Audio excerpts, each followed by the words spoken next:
Барлықтарыңызға сәлем, сіздермен мөлдір. Бүгін сіздермен жасалу жолы өте оңай, 3-ақ ережеден тұратын картопты пюренің рецептімен бөлісемін. Менімен бірге дайындаңыз. Ең алдымен картопты тазалап алып, осылай бөліктерге бөліп, кастрюльге салып, үстінен су құйып қайнатамыз.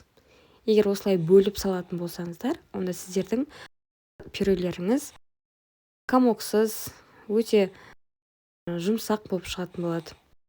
Газға қойып 10-15 минуттың көлемінде қайнатып пісіріп аламыз. Дайын болған картоптарымызды суынан сүзіп аламыз. Бізге суы қажет болмайды. Суын алып тастаймыз.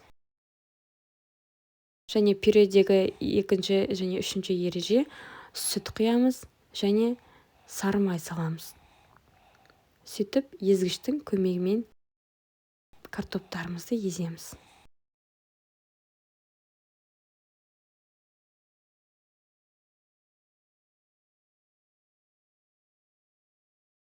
Картоптарымызды толықтай езіп бітіру үшін бізге 2-3 минуттың көлемінде уақыт кетеді.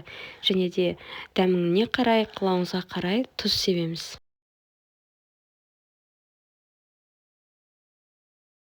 Бізге бұл пюрені дайындау үшін ешқандай миксердің және де басқа қоспалардың қажеті жоқ. Осылайда өте дәмді әрі өте жұмсақ болып шығады. Дәмі де өте керемет болады. Барлығына сөзсіз ұнайды деген сенімдемін. Сіз де осылай дайындап көріңіз. Және пюре дәл осы күйінде сақталады. Өйткені оның құрамында май бар. Және де суып қалған жағдайда да ол қатып қалмайды. Жұмсақ күйінде сақталады. Мінекей пюреміз дайын болды. Егер видео ұнаған болса, менің каналыма жазылып, лайк басып, комментария қалдырып кетіңіз.